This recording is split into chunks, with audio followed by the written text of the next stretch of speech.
TB TB को पता करने के क्या क्या 5 रेडियोलॉजिकल टेस्ट होते हैं जिससे हम टीबी है कि नहीं मरीज को पता कर सकते हैं। पहला कॉमनेस्ट टेस्ट जो हम सबको पता है that is a chest x ray.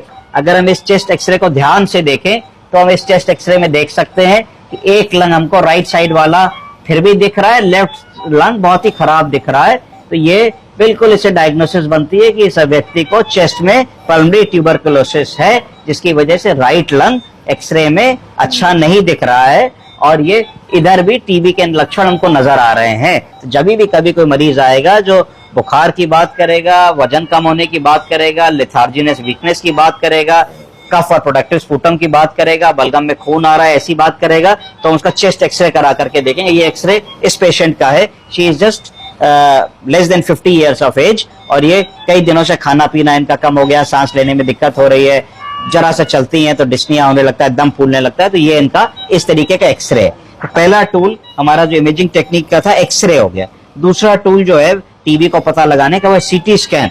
तो एक्सरे से बेटर टूल ये सीटी स्कैन होता है। अगर हम सीटी स्कैन में भी देखें तो इस सीटी स्कैन में हम देखें कि हमको एक तरफ का तो फेफड़ा सही दिख रहा है, दूसरी तरफ का फेफड़ा ऊपर से पूरा डैमेज लंग हो गया है, फेफड़ा डैमेज हो गया है। डैमेज होने का कारण है कि इसमें ट्यूबरकुलोसिस का इन्फेक्शन है जिसने जो है लंग की कार्य क्षमता को गिरा दिया है, फंक्शनल कैपेसिटी को कम कर दिया, गैस एक्सचेंज नहीं हो पा रहा है। गैस एक्सचेंज ना हो पाने की वजह से मरीज की सांस फूल रही है, तो अभी हमको उनको ऑक्सीजन देना पड़ रहा है या बाईपैप देना पड़ रहा है। तीसरी जो इमेजिंग टेक्निक है वो एमआरआई। सीटी स्कैन के बाद की टेक्निक है एमआरआई, मैग्नेटिक रेजोनेंस इमेजिंग। चौथी जो टेक्निक है वो है पेट सीटी स्कैन और छठी जो टेक्निक है वो है अल्ट्रासाउंड। अब मैं आपको एक एक करके बताऊंगा कि chest x-ray. Chest x-ray primary investigation है जो छाती की टीबी पल्मोनरी ट्यूबरकुलोसिस को पता लगाने के लिए किया जाता है। इसके साथ में और क्या कराएंगे, बलगम की जांच कराएंगे, एएफबी देखेंगे और देख करके ईएसआर देखेंगे और टीबी के डायग्नोसिस बना लेंगे।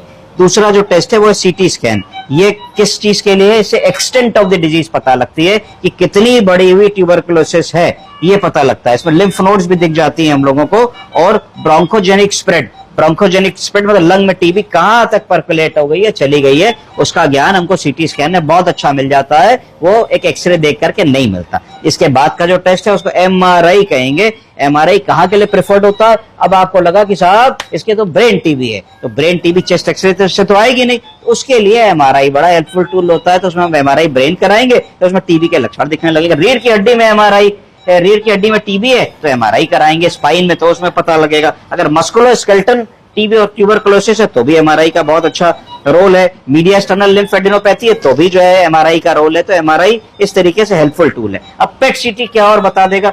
पेट सीटी से